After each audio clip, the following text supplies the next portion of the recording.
कुछ ऐसा करूंगी कि लोग परेशान हो जाएंगे। कैंडल बलोच एक ऐसी स्ट्रॉन्ग लड़की जिसने अपने बोल्ड लुक्स और वीडियोस से पूरे पाकिस्तान में तहलका मचा दिया था। वो एक टाइम को इतनी ज़्यादा बड़ी सेलिब्रिटी बन चुकी थी कि लोग उसे पाकिस्तान की किम कार्डेशियन भी कहने लगे थे। And is often called Pakistan's Kim Kardashian. Baloch की कई सारी वीडियोस वायरल होती थी, लेकिन उसकी एक वीडियो जिसमें वो इंडिया और पाकिस्तान T20 मैच के बारे में बोलती है, जो पूरे पाकिस्तान में एक कंट्रोवर्सी बन गई थी। इस दफा 18 मार्च को होने वाले मैच में पाकिस्तान अगर इंडिया को हरा देता है तो मैं पूरे मुल्क के लिए स्ट्रीट डांस। बलोच कई सारी बोल्ड वीडियोस और स्टेटमेंट पोस्ट किया करती थी, जिसकी वजह से उसका कंपैरिजन सनी लियोनी, पूनम पांडे से भी किया जाने लगा। Looking at Indian celebrities like Poonam Pandey, if you look at Rakhi Sawant, if you look at Sunny Leone. वो अपने वीडियोस के थ्रू लोगों का माइंडसेट भी चेंज करना चाहती थी कि महिलाओं को भी अपनी जिंदगी जीने का हक है। बलोच लोग कितने बदनाम है कि गैरत के नाम पे कत्ल करते हैं, ये होता है वो होता है, औरतों को घर से बाहर नहीं निकलने देते, और लिटरली ऐसा होता है हमारी फैमिलीज में। बलोच ने मुफ्ती अब्दुल कावी के साथ एक होटल के रूम से सेल्फी डाली थी, जिसमें वो मुफ्ती की सिग्नेचर टोपी को पहनी हुई थी, और इसी सेल्फी की वजह से बलोच की जान चली जाती है, उसको मार दिया जाता है। पाकिस्तानी मॉडल कंदील बलोच वाज मर्डर्ड। कंदील बलोच को कत्ल कर दिया गया। मॉडल कंदील बलोच की हत्या। बलोच को जिसने मारा उसकी उम्मीद किसी ने नहीं की थी, और जिस वजह से मारा उसे सुन तो आपके होश उड़ जाएंगे। और सबसे हैरानी की बात कि सब कुछ पता होने के बाद भी कोई भी किलर का कुछ नहीं बिगाड़ पाता है। Hi, my name is Rakesh and you are watching the case of Kendall Baloch, the Kim Kardashian of Pakistan। 2013 में कैंडल बलोच पाकिस्तान आइडल में ऑडिशन देने जाती है, लेकिन उसकी सिंगिंग बहुत ज़्यादा अच्छी नहीं थी, इसीलिए वो वहाँ पे सेलेक्ट नहीं होती है। लेकिन बलोच की ये जो ऑडिशन वाली क्लिप थी वो वायरल चली जाती है, लोगों को बहुत पसंद आ रहा था। अब यहाँ पे सवाल ये आता है कि ऑडिशन के लिए तो कई सारी लड़कियाँ आई होंगी, फिर बलोच जिसको सेलेक्ट तक नहीं किया गया था उसकी वीडियो कैसे वायरल हो गई। दरअसल ऑडिशन के टाइम बलोच कॉन्फिडेंस के साथ जजेस का रिप्लाई दे रही थी, और वो जब सेलेक्ट नहीं हुई थी तो वो रोने लगी थी, बहुत ज़्यादा ड्रामा करने लगी थी। और यही ड्रामा पर्सनालिटी लोगों को पसंद आ गया, क्योंकि उस समय पाकिस्तान में लड़कियां बहुत ज्यादा नहीं बोलती थी, वो शाय रहती थी, डरा करती थी, लेकिन बलोच की पर्सनालिटी बाकी लड़कियों से बिल्कुल अलग थी। दिल भी टूटता है। तो यहाँ पे उसका सिंगिंग करियर तो खत्म हो जाता है, लेकिन इसके बाद उसने अपनी बोल्ड पर्सनालिटी के अराउंड कई सारी वीडियोस बनाने लगी, कई सारी अपनी बोल्ड इमेजेस पोस्ट करने लगी। और उस समय कोई लड़की ऐसा करे ये नॉर्मल तो नहीं था, इसलिए लोग बलोच की बातें कर रहे थे। बलोच की एक फेसबुक वीडियो जिसमें वो कहती है how I am looking,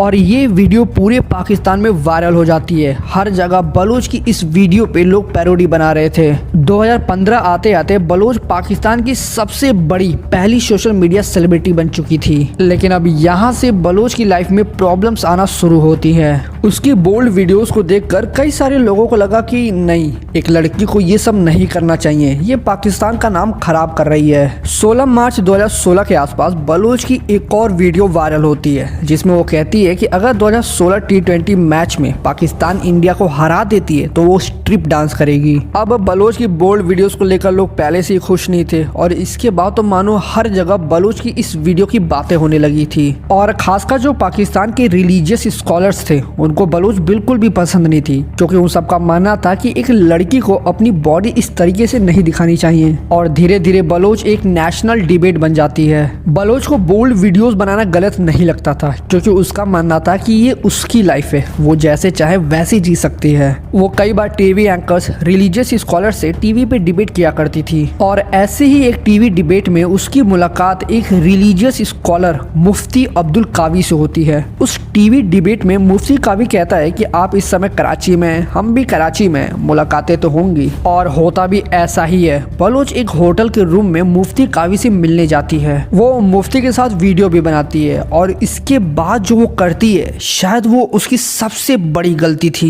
Bloch मुफ्ती कावी की सिग्नेचर वाली टोपी खुद पहनकर उसकी फोटो सोशल मीडिया पे डाल देती है, और ये फोटो बहुत वायरल होती है, क्योंकि लोगों का कहना था कि मुफ्ती कावी एक इस्लामिक क्लरिक है, और इस तरीके से बलोच के साथ सेल्फी लेना, उसको अपनी टोपी पहनने को देना, ये बिल्कुल गलत है। इसीलिए मुफ्ती कावी को उसके रिलीजियस पोजीशन से हटा दिया जाता है। और क्योंकि बलोच की इस सेल्फी के अराउंड बहुत कंट्रोवर्सीज हो रही थी, इसीलिए मीडिया और कई सारे लोग बलोच के बैकग्राउंड के बारे में पता लगाने लग जाते हैं कि ये कहाँ से है, इससे पहले ये क्या करती थी। जून 2016 के एंड में बलोच का पासपोर्ट और उसका नेशनल आईडी कार्ड को कोई लीक कर देता है और ये पूरे न्यूज चैनल्स पे ब्रॉडकास्ट होने लगता है, जिसमें बलोच का होम टाउन, फादर्स का नाम, सारी ओरिजिनल डिटेल्स होती हैं। अब लोग बलोच की सारी इंफॉर्मेशन निकालने लग जाते हैं। पता चलता है कि बलोच का असली नाम फूजिया अजीम होता है, जो कि पाकिस्तान के पंजाब में एक सात सदर दिन जगह होता है, वहाँ से बिलोंग करती थी। वो बहुत ही गरीब फैमिली से बिलोंग करती थी। उसके फादर मोहम्मद अजीम और उसकी मदर अनवार बेबी फार्मिंग करके अपना गुजारा करते थे। बलोच को शुरू से ही पढ़ने का, एक्टिंग का, सिंगिंग का बहुत शौक था, लेकिन हालात वैसे नहीं थे कि वो कुछ कर पाए। 2008 में 17 साल की एज में बलोच की शादी एक लोकल आदमी आशिक हुसैन से कर दी जाती है, जो कि बलोच की माँ का कजिन होता है। शादी के बाद उसका हस्बैंड उसको बहुत मारता था, उसको हमेशा टॉर्चर करता रहता था। बलोच का एक बेटा भी होता है, लेकिन अपने हस्बैंड के टॉर्चर से परेशान होकर वो शादी के 2 साल बाद ही सब कुछ छोड़कर अपने सपने पूरे करने निकल जाती है। अब जब बलोच का असली बैकग्राउंड सबके सामने आ गया था, तो दूसरी तरफ एक कहानी शुरू होती है जो बलोच को उसकी मौत की तरफ लेके जाती है। अब लोगों को बलोच की फैमिली के बारे में पता चल गया था, तो बलोच का भाई मोहम्मद वसीम जब भी कभी बाहर जाता था या मार्केट में जाता था, तो लोग उसे ताने मारते थे कि देख तेरी बहन क्या कर रही है, कितना गलत कर रही है, तुम्हारी फैमिली का नाम खराब कर रही है, पूरे पाकिस्तान का नाम खराब कर रही है, और ये सारी चीजें वो रोज सुनता था। वहीं दूसरी तरफ उस सेल्फी के बाद बलोच को मुफ्ती कावी और कई सारे लोगों से धमकी आने लगी कि हम तुम्हें जान से मार देंगे। 14 जुलाई 2016 को बलोच फोन के थ्रू एक रिपोर्टर को बताती है कि वो बहुत डरी हुई है, लोग उसे मारने की धमकियां दे रहे हैं। उसने पुलिस से प्रोटेक्शन भी मांगी है, लेकिन कोई भी रिस्पांस नहीं मिल रहा है। इसीलिए वो ईद के बाद अपने पेरेंट्स के साथ पाकिस्तान को छोड़कर विदेश चली जाएगी, क्योंकि अब उसके लिए पाकिस्तान सेफ नहीं है। वहीं दूसरी तरफ बलोच का भाई मोहम्मद वसीम लोगों के तानों में आकर वो एक खतरनाक प्लान बनाता है। 15 जुलाई 2016 को वसीम अपनी बहन के ड्रिंक में एक ड्रग मिलाता है और बलोच वो ड्रिंक पी लेती है और ड्रिंक पीने के बाद वो सोने चली जाती है। वसीम थोड़ी देर बाद बलोच के पास आता है और उसका गला दबाने लगता है और कुछ ही देर में बलोच की सांसें हमेशा के लिए रुक जाती हैं और इसके बाद वसीम खुद को पुलिस के हवाले कर देता है और उसे अपनी बहन को मारने का कोई भी गम नहीं था।